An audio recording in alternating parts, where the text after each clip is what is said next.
नमस्कार, मैं अरविंद पांडे श्री गणेश क्लासेस अमेठी के ऑनलाइन प्लेटफार्म पर आपका स्वागत करता हूं। हम लोग विसर्ग संधि पढ़ रहे थे। विसर्ग संधि का पार्ट 1 कंप्लीट हो चुका है।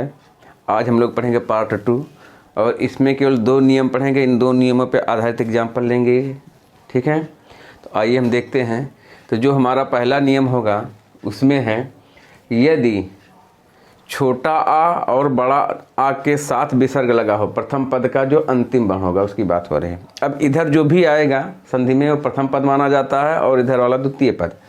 तो प्रथम पद का जो अंतिम वर्ण होगा वो छोटा आ या बड़ा आ के साथ विसर्ग लगा हो और इसका मेल किससे हो, दूसरे पद का जो प्रथम वर्ण होगा वो इन चारों में से कोई एक हो सकता है। इन चारों का मतलब है का, खा, पा, फा में से कोई एक हो सकता है, ठीक है। जब इनका और इनका आपस में मेल होगा तो परिवर्तन क्या होगा वो देखना है हमको। तो इस तरह का जब भी मेल होगा विसर्ग संधि में, क्योंकि इसके साथ विसर्ग लगा है, ठीक है, तो कोई परिवर्तन ही नहीं होगा। जब एक बार फिर से देख लीजिए, जब प्रथम पद का जो अंतिम वर्ण है छोटा आ या बड़ा आ के साथ विसर्ग लगा हो और उसका मेल दूसरे पद के जो प्रथम वर्ण होगा वो का, खा, पा, फा में से कोई एक होगा, तो कोई परिवर्तन ही नहीं होगा। वैसे हम लोग संधि का मतलब परिभाषा में देखे हैं कि वर्णों के मेल से उत्पन्न विकार संधि कहलाती है, लेकिन ये नियम उसका अपवाद है। संधि में परिवर्तन होना अनिवार्य है, लेकिन जो ये नियम है उसका अपवाद है।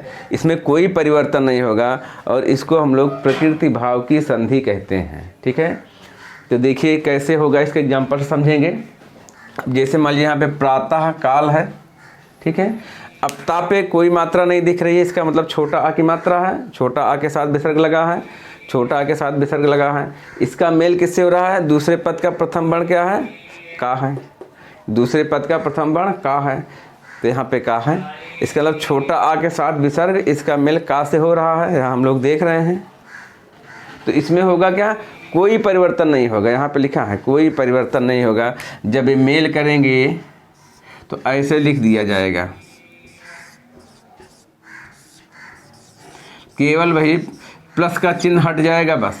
इसमें कोई परिवर्तन ही नहीं होगा। इस तरह से आप लोग हिंदी में लिखा देखते हैं। हम लोग जो अक्सर लिखते हैं ऐसे लिख देते हैं, प्रातःकाल। ये वर्तनी की दृष्टि से गलत है, ठीक है। वर्तनी की दृष्टि से गलत है और शुद्ध यही है। इसको देख लीजिएगा, क्योंकि प्रकृति भाव की संधि है, इसमें कोई परिवर्तन नहीं होगा, केवल प्लस का चिन्ह हट जाएगा, ठीक है। इसी तरह इसको देखेंगे हम लोग, वयः क्रम। अब या पे कोई मात्रा नहीं, इसका मतलब छोटा आ है। छोटा आ के साथ विसर्ग लगा है, छोटा आ के साथ विसर्ग लगा है। इसका मेल किससे हो रहा है, का से हो रहा है, क्योंकि दूसरे पद का प्रथम वर्ण का है, ठीक है। तो यहाँ पर भी कोई परिवर्तन नहीं होगा, अर्थात केवल प्लस का चिन्ह हट जाएगा। एक बात आप लोग यहाँ पे ध्यान दीजिएगा, विसर्ग के ऊपर से सिरों रेखा नहीं गुजरेगी। इसको हम ऐसे नहीं लिख सकते, ठीक है। ये भी गलत होगा। विसर्ग लगा के एक लाइन सीधे यहाँ से यहाँ तक खींच देंगे तो ये भी गलत होगा, क्योंकि विसर्ग के ऊपर से सिरों रेखा नहीं गुजरेगी। यहाँ पे लाइन नहीं रहेगी बीच में, शुद्ध होगा, तब शुद्ध माना जाएगा। प्रातः काल केवल प्लस का चिन्ह हटेगा, बस ये अलग से दिखेगा आपको।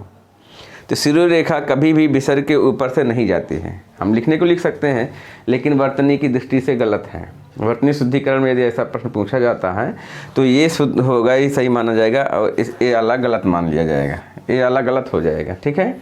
इस बात का भी ध्यान रखेंगे। उसी प्रकार यहाँ पर भी विसर्ग के ऊपर से सिरों रेखा नहीं जाएगी। ऊपर की जो लाइन होती है उसको हम लोग सिरों रेखा कहते हैं, ठीक है। अब आइएगा तीसरे वाले एग्जाम्पल पे। यहाँ पर भी रज्जा प्लस कण है, तो जा पे कोई मात्रा नहीं, इसका मतलब छोटा आ के साथ विसर्ग लगा है। छोटा आ के साथ विसर्ग यहाँ पे आप देख रहे हैं, और इसका मेल किससे हो रहा है, का से हो रहा है, जो दूसरे पद का प्रथम वर्ण है का है। तो यहाँ पर भी वही स्थिति आ रही है, कोई परिवर्तन नहीं होगा। तो सीधे हम इसको लिख सकते हैं, रज्जा। बहुत आसान संधि है, केवल पहचानना है कि हाँ मेल कैसे हो रहा है, बस। कोई परिवर्तन होना ही नहीं है, रज्जा कण। और यहाँ पे देख लीजिए अंतःपुर, ता पे भी कोई मात्रा नहीं है, छोटा आ है, इसका मतलब छोटा आ के साथ विसर्ग लगा है और इसका मेल पा से हो रहा है। अब दूसरे पद का जो प्रथम वर्ण है पा आ गया है, तो छोटा आ के साथ विसर्ग, दूसरे पद का प्रथम वर्ण पा हो गया है। इन चारों में से कोई भी हो सकता है, ठीक है। तो इसका मतलब यहाँ पर भी कोई परिवर्तन नहीं होगा, हो जाएगा अंतःपुर।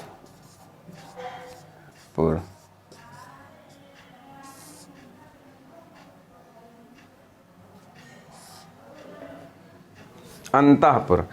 अब आप लोग को जो एग्जाम्पल मिलेगा, ज़्यादातर छोटा आ विसर्ग और का और पा वाले मिलेंगे, खा और फा वाले ना के बराबर हैं, ठीक है। इसलिए आप लोग ये मत सोचिएगा कि इसमें का और पा वाला ही एग्जाम्पल आप दिए हैं, इन्हीं के एग्जाम्पल आपको मिलेंगे। हो सकता है कभी खा और फा का आ जाए, तो आप नियम जानते रहिए, इसलिए पूरा का पूरा नियम लिखा है, ठीक है। ज़्यादातर का और पा के ही एग्जाम्पल आपको मिलेंगे। इस प्रकार से हम लोगों ने इस पहले नियम पे आधारित जो एग्जाम्पल थे उनको हम लोग पढ़ चुके हैं, देख चुके हैं। इसमें केवल ध्यान ये देना है कि कोई परिवर्तन नहीं होगा। इसे हम प्रकृति भाव की संधि कहते हैं। कब? जब प्रथम पद का अंतिम वर्ण छोटा आ या बड़ा आ के साथ विसर्ग लगा हो, इसका मेल का, खा, पा, फा में से किसी एक वर्ण के साथ हो, तभी ये होगा, ठीक है। तो इसकी आप लोग स्क्रीनशॉट ले लीजिए या लिख लीजिए। आगे बढ़ेंगे हम दूसरे नियम पर।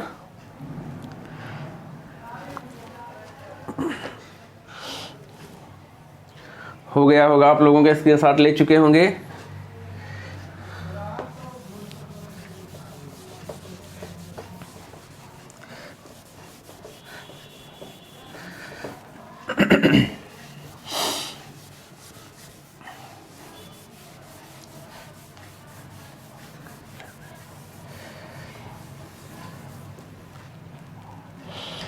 अब हम पढ़ेंगे दूसरा है नियम हमारा।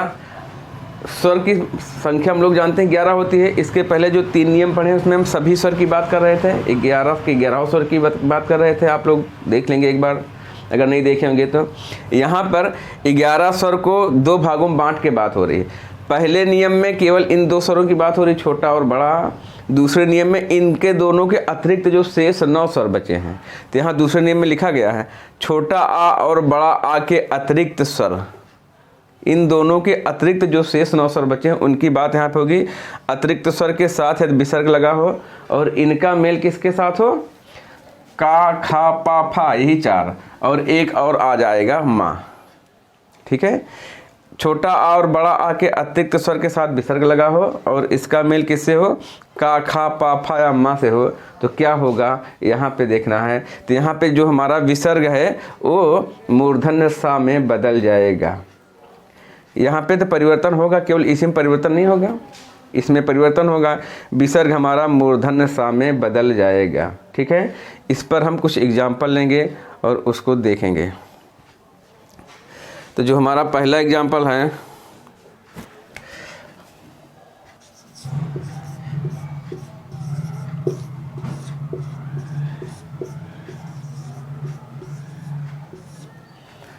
आविह धनकार। अब देखिए, आविह धनकार, वहाँ पे छोटी ई की मात्रा है, वहाँ पे छोटी ई की मात्रा लगी है, इसका मतलब छोटी ई के साथ विसर्ग है, ठीक है। वहाँ पे छोटी ई की मात्रा लगी है, इसलिए छोटी ई के साथ विसर्ग माना गया है। और छोटी ई जो है इन दोनों स्वर के अतिरिक्त स्वर होता है। इसका मतलब पहली वाली शर्त तो पूरी हो गई कि छोटा आ बड़ा आ के अतिरिक्त स्वर के साथ विसर्ग है, तो यहाँ पे छोटी ई के साथ विसर्ग है। पहले वाले पद की शर्त पूरी। दूसरे वाली पद की शर्त देखेंगे, इसका मेल किससे हो रहा है, का से। इसका मतलब है इन 5 में से ही का है एक का, तो ये दोनों शर्तें पूरी हो गई। अब इसका मतलब ये नियम इसके साथ लगेगा। तो इसमें क्या कह रहा नियम में, विसर्ग हमारा बदल किस में जाएगा, मूर्धन्य सा में। तो इसका मतलब जो विसर्ग है हमारा बदलेगा मूर्धन्य सा में। तो अभी हम कल 3 नियम पढ़े थे। विसर्ग संधि में केवल विसर्ग ही परिवर्तित होता है, शेष वैसे के वैसे रह जाते हैं। तो वैसे कर देंगे, एक कार अपने रूप में ऐसे आ जाएगा, यहाँ पे कार हो रहेगा, कोई परिवर्तन यहाँ नहीं है। इसी तरह आवी में भी कुछ नहीं परिवर्तन होगा। विसर्ग संधि में केवल विसर्ग में ही परिवर्तन होता है, ठीक है। अब इस तरह से हो गया, केवल विसर्ग बदल गया हमारा मूर्धन्य सा में। अब जब इनको तीनों को हम मेल करेंगे तो क्या हो जाएगा हमारा आविष्कार। क्यों? ए हलंत लगा है मूर्धन्य सा के साथ, इसके बाद यदि कोई स्वर होता, ठीक बाद स्वर होता तो इसको पूरा कर देता। अब ठीक बाद कोई स्वर नहीं, सीधे का आ गया है, तो इसका मतलब क्या होगा, ये आधा हो जाएगा, तो हो जाएगा आविष्कार।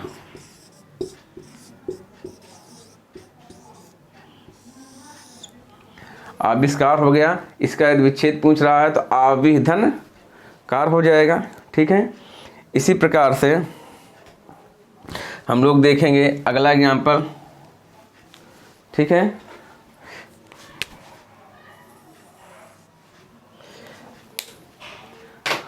अगला एग्जाम्पल है हमारा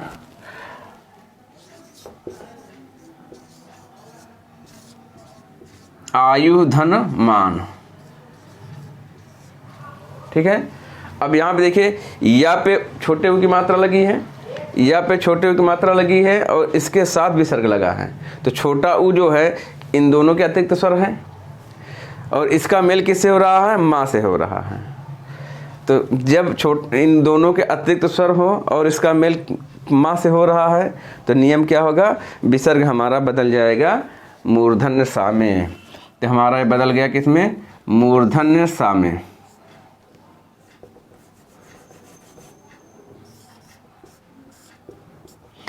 और इसके बाद का वैसे के वैसे आएगा मान, और इधर भी आयु। अब जब ये तीनों मेल करेंगे तो हो जाएगा आयुष्मान।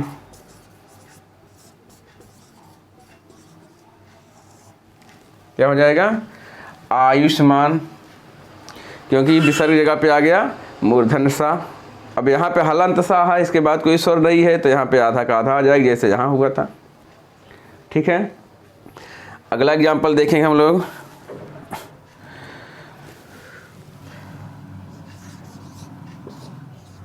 दुह धन कर और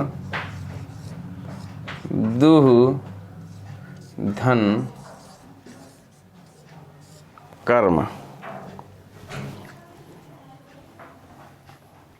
अब यहाँ पे देखिए, आप लोग देख पा रहे होंगे दुह धन कर, तो दाग पे छोटे ऊ की मात्रा लगी है और छोटे ऊ के साथ विसर्ग लगा है। इसका मतलब है छोटा आ और बड़ा आ के अतिरिक्त स्वर ही है, तो छोटे ऊ के साथ विसर्ग और इसका मेल किससे हो रहा है, का से। दूसरे पद का जो प्रथम वर्ण हमारा का है, तो क्या होगा यहाँ पे, अभी भी आपने नियम देखा, पीछे देख लीजिए, हमारा विसर्ग बदल जाएगा मूर्धन्य सा में। मूर्धन्य सा में बदलेगा तो क्या हो जाएगा, ये बदल जाएगा मूर्धन्य सा में, और इधर जो जैसे है वैसे का वैसे रहेगा, इधर भी जो दू है वैसे का वैसे रहेगा। अब जब इन तीनों का मेल कराएंगे तो हो जाएगा हमारा दुष्कर। ठीक है, दुष्कर हो जाएगा। तो दुष्कर का विच्छेद पूछे तो दुह धन कर होगा, जब संधि पूछे तो दुष्कर होगा, क्योंकि हमारा जो विसर्ग है वो मूर्धन्य सा में बदल जा रहा है। इसी तरह देखिए यहाँ पे दुह धन कर्म, दुह धन कर्म, यहाँ पर भी छोटा ऊ के बाद विसर्ग है, इसका मेल का से हो रहा है, तो यहाँ पर भी हमारा जो विसर्ग है बदल जाएगा किसमें, मूर्धन्य सा में। मूर्धन्य सा में बदल जाएगा। उसके बाद हो जाएगा यहाँ पे कर्म आ जाएगा, यहाँ पे दु हो जाएगा, मेल करेंगे तो क्या हो जाएगा, दुष्कर्म।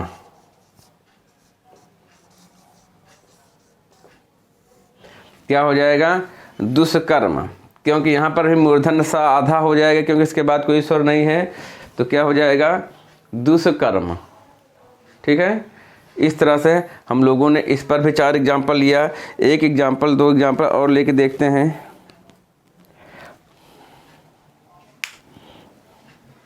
इसका स्क्रीनशॉट ले लीजिए आप लोग, हो गया होगा।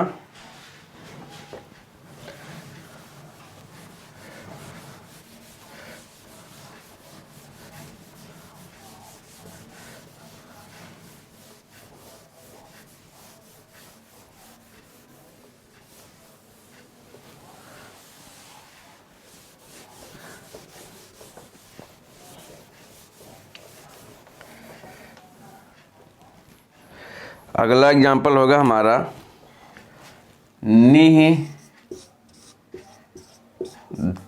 धनफल, ठीक है। और अगला होगा चतुः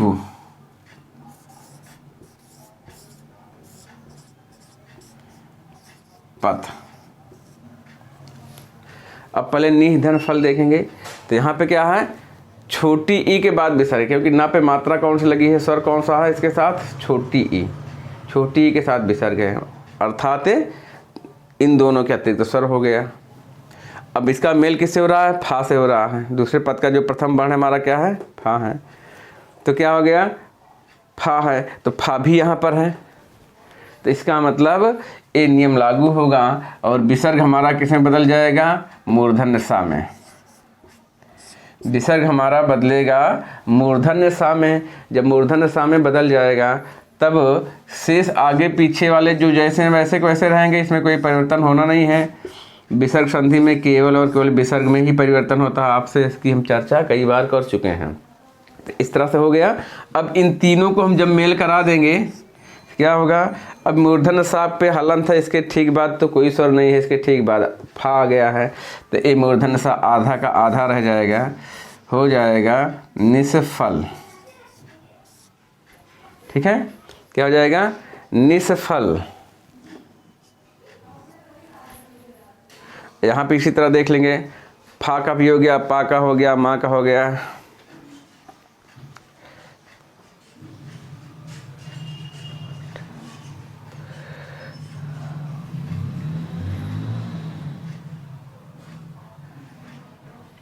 यहाँ पे देखिए ता पे छोटे उ की मात्रा है, ता पे छोटे उ की मात्रा है और उसके साथ विसर्ग है, इसका मतलब आ के अतिरिक्त स्वर है उसके साथ विसर्ग है, इसका मेल पा से हो रहा है, इसका मेल पा से हो रहा है, ठीक है। तो क्या होगा, हमारा विसर्ग बदल जाएगा मूर्धन्य सा में और उसके आगे पीछे वाले तो वैसे वैसे हो जाएंगे। जब इन तीनों का मेल होगा तो चतुष्पथ हो जाएगा। इस तरह से आप लोग इस दूसरे नियम पर भी 6 एग्जाम्पल देख चुके हैं, पहले नियम पर 4 एग्जाम्पल देख चुके हैं। तो उम्मीद करते हैं आपको पूरी तरह समझ में आ गया होगा। इसको देखिए, पढ़िए और चैनल को हमारे सब्सक्राइब करिए और करवाइए भी, लाइक शेयर करिए, सब्सक्राइब करिए, जिससे कि आपको डेली क्लास मिलती रहे। बीच बीच में कभी कभार हो सकता है गैप हो जाता है, लेकिन आपको कंप्लीट हिंदी पूरी इस पर मिलेगी। धन्यवाद।